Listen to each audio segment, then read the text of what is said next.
Hello à tous, je suis Andrea Pierre, aka Andy, coach de vie, entrepreneur et fondatrice de la marque de développement personnel Feel Positive. Aujourd'hui, je ne vous emmène pas en séance de coaching, mais je vous guide vers le chemin de l'épanouissement personnel pour une vie meilleure et une meilleure humeur avec The Feel Positive Podcast. Ce podcast vous accompagne au début, milieu ou fin de journée pour vous apporter des bulles de positivité et une dose d'énergie dans ce monde bien mouvementé. Il n'est jamais trop tard pour se sentir positive et développer un nouvel état d'esprit pour changer votre vie. Alors, restez connectés, il est maintenant l'heure de discuter et de positiver.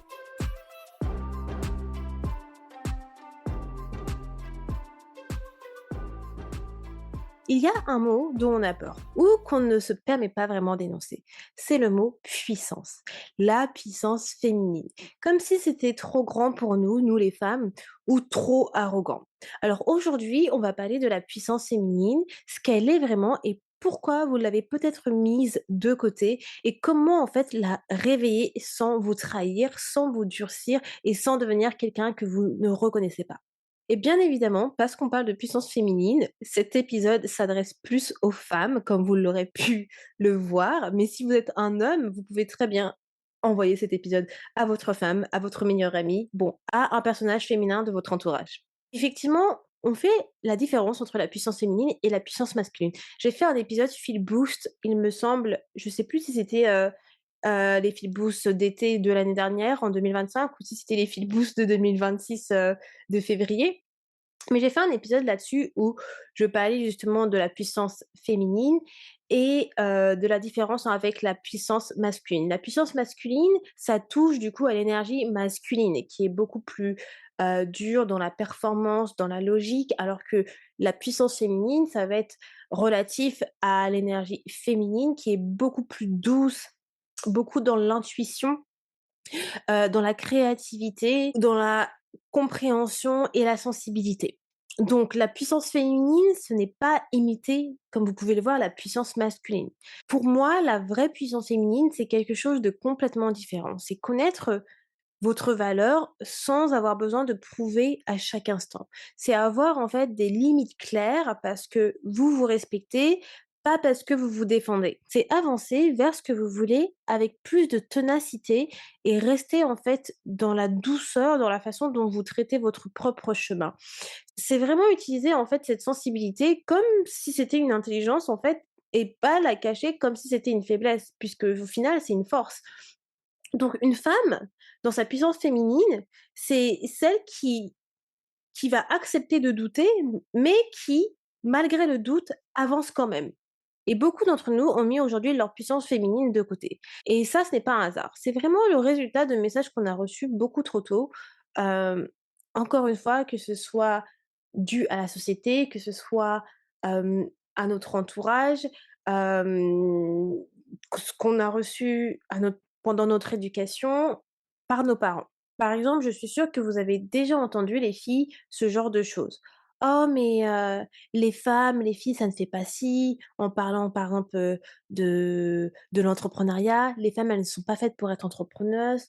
«Oh mais tu es trop ambitieuse». Et les femmes n'étaient pas destinées à avoir de l'ambition, mais à être femmes au foyer. «Oh mais tu te prends pour qui pour pouvoir oser tel type de projet? Tu devrais plutôt rester à ta place, hein». Je suis sûre que vous avez déjà entendu ce type de phrase. C'est vraiment, des phrases un peu old school puisque je pense qu'aujourd'hui ça a quand même «changé» entre guillemets, mais c'est quelque chose qui est déjà connu et à l'inverse, on a aussi eu ce type de phrases qui sont: «Pour réussir en tant que femme, bah, il faut, être 2 fois plus forte, 2 fois moins émotionnelle, 2 fois plus parfaite». Je pense que ça, c'est vraiment des phrases qu'on a entendues dans le passé et quand je dis dans le passé, je parle du passé de la génération, de nos parents, mais dans le passé aussi, genre, allez, peut-être il y a 15 ans. Donc il y a 15 ans, c'est pas si loin en vrai. Mais aujourd'hui, je pense que ces messages, ils commencent à changer puisque on voit vraiment des femmes super ambitieuses qui embrassent cette puissance féminine. Et ces messages-là, qu'est-ce que ça a fait? C'est que ça a créé 2 stratégies opposées, 2 écoles opposées qui sont en fait la même erreur. Donc soit on s'efface, on minimise on se fait petite pour être accepté ou soit on va se durcir, on coupe son côté, sensible pour être prise au sérieux. Ces 2 écoles-là, ces 2 stratégies, elles vont coûter à quelque chose d'essentiel. Donc la première école que j'ai citée, elle coûte à votre puissance et la deuxième école, elle va coûter à votre authenticité d'être vous-même. Et c'est pourquoi il faut ouvrir la troisième voie, la troisième école qui est la puissance féminine. Ce qui va caractériser les femmes dans leur puissance féminine, c'est qu'elles ont compris que force et douceur ne sont pas opposées. Elles peuvent très bien coexister entre elles. Et c'est précisément leur coexistence qui crée quelque chose de beaucoup magnétique, qui crée ces femmes magnétiques. Et clairement, on le voit, les femmes qui sont magnétiques, on le voit rien que simplement par leur présence, en fait. On les voit exister. Et vous pouvez très bien être ferme dans vos limites et douce dans la façon que vous communiquez, par exemple. Vous pouvez très bien être ambitieuse dans vos objectifs et également être bienveillante dans la façon dont vous traitez les gens. Vous pouvez très bien être confiante dans vos valeurs et très bien être curieuse de ce que les autres apportent. Clairement, il n'y a pas de limite à comment vous pouvez incarner la personne que vous êtes. C'est cette capacité à tenir les opposés qui va créer cette, intelligence émotionnelle féminine et dans ce monde où justement, on a longtemps en fait valorisé, la dureté des choses comme signe de force, eh bien cette intelligence, c'est quelque chose de révolutionnaire puisque les émotions deviennent une force.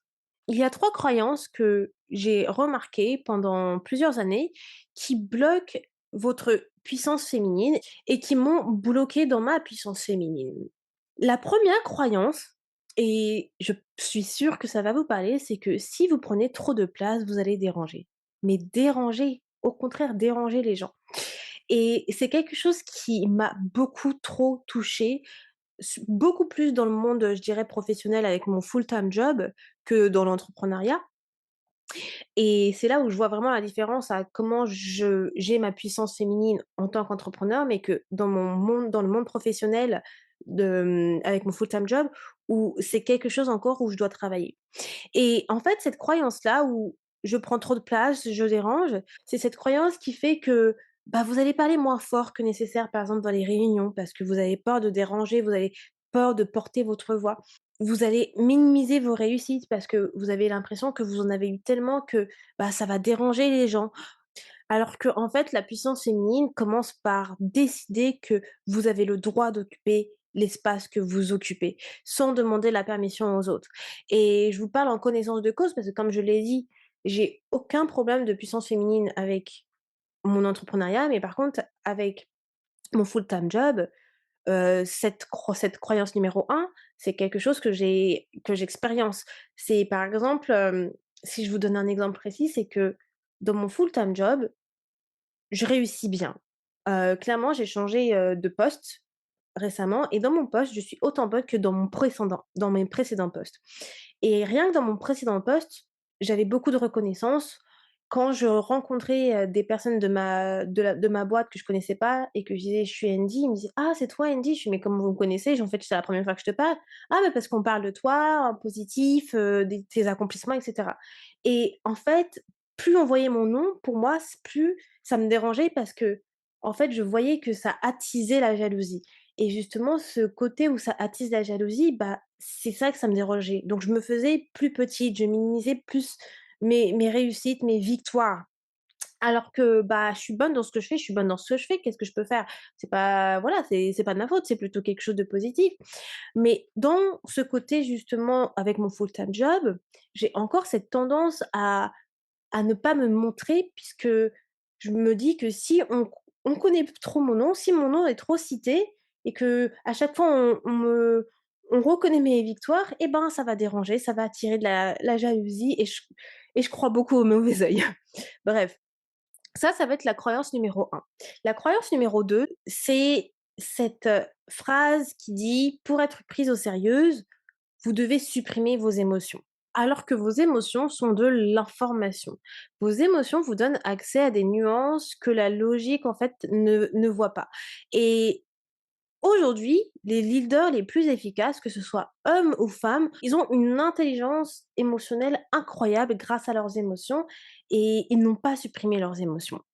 Et cette tendance à supprimer ses émotions vient du fait est que on nous a pendant très longtemps dit que, bah, les émotions sont une faiblesse. On a toujours voulu réprimer nos émotions parce que on pensait que c'était une faiblesse. Alors qu'au final, pouvoir être vulnérable, pouvoir écouter ses émotions, c'est une force. Dernière croyance, c'est ce fait est de dire que la puissance, en fait, c'est pour les autres et ce n'est pas pour vous. Grosse erreur, pas du tout, en fait. Si vous admirez des femmes qui rayonnent, qui sont puissantes, il faut que vous vous dites que ces femmes-là, elles ne sont pas différentes de vous, d'accord? Elles ne sont pas différentes de vous dans le sens où elles ont simplement décidé de se permettre d'être ce qu'elles sont aujourd'hui. Elles ont juste décidé d'incarner la version d'elles qu'elles souhaitent devenir. Et ça, c'est destiné à tout le monde. Vous également, vous pouvez le faire. Donc si aujourd'hui, vous bloquez votre puissance féminine et c'est quelque chose que vous souhaitez vraiment embrasser, je vais vous donner, quelques conseils et exercices que vous pouvez faire pour pouvoir réveiller votre puissance féminine. Dans un premier temps, la chose que je vous conseille, c'est donc d'identifier les domaines où vous vous effacez, clairement. Par exemple, moi, je vous l'ai dit, dans mon full-time job, j'ai tendance à m'effacer et à minimiser mes victoires parce que je ne veux pas être trop citée. D'accord? Donc, identifiez les domaines où vous vous effacez. Est-ce que vous parlez moins fort peut-être que votre pensée? Est-ce que vous vous exprimez pas tel que vous le souhaitez? Est-ce que vous ne posez pas votre candidature pour un poste en particulier parce que vous pensez que vous n'êtes pas assez, vous n'avez pas assez les compétences, alors que clairement, oui, vous devrez peut-être prendre cette opportunité de candidater. Est-ce que vous attendez la permission, de quelqu'un d'autre pour, faire telle ou telle chose? Donc ça, ce sont des endroits que vous pouvez identifier qui vous disent que votre puissance féminine attend vraiment d'être libérée. Un autre conseil, c'est d'honorer votre sensibilité comme une force. La sensibilité, c'est vraiment une force. Les émotions, c'est une force. Et si vous êtes quelqu'un aujourd'hui qui réprime vos émotions, je vous invite vraiment à travailler sur comment accueillir et accepter vos émotions. J'ai fait des épisodes à ce sujet, clairement, je vous invite vraiment à, regarder, les épisodes Fil Positif que j'ai pu faire puisque je suis sûre que vous allez trouver un épisode qui vous convient au niveau de la régulation des émotions. Et cette semaine, ce que vous pouvez faire, c'est que quand vous ressentez quelque chose de fort, que ce soit une intuition, une émotion ou bien même une résistance, au lieu de l'ignorer, acceptez-la. Acceptez cette intuition, acceptez cette résistance, acceptez cette émotion. Et demandez-vous, qu'est-ce que cela me dit sur moi? Qu'est-ce que cela m'apprend? C'est vraiment un travail d'analyse. Et je vous assure qu'en fait, votre sensibilité, ça en dit beaucoup sur vous. C'est vraiment un guide, en fait, comme une boussole intérieure. Il faut simplement que vous appreniez à l'utiliser. Et mon dernier conseil pour vous, c'est de prendre en fait une décision depuis votre puissance et pas depuis la peur. La peur, c'est la première chose qui vous bloque sur, le passage à l'action. Et si aujourd'hui, il y a une décision que vous repoussez, il y a une conversation que vous n'osez pas avoir, il y a un projet que vous n'osez pas lancer, eh bien cette semaine, identifiez-la. Identifiez tout ça et demandez-vous s'il n'y avait pas de frein, si vous aviez la conviction que vous en étiez capable, qu'est-ce que vous ferez aujourd'hui? Et ensuite, faites-le. Parce que c'est simplement souvent la peur et la peur, c'est vraiment ce qui vous empêche d'aller de l'avant. C'est tout le temps la peur, puisqu'au final, vous êtes capable de tout. Vous êtes vraiment capable d'avoir des discussions difficiles. Vous avez la capacité de prendre des décisions difficiles. Vous en êtes capable. C'est simplement que vous laissez prendre la peur le dessus.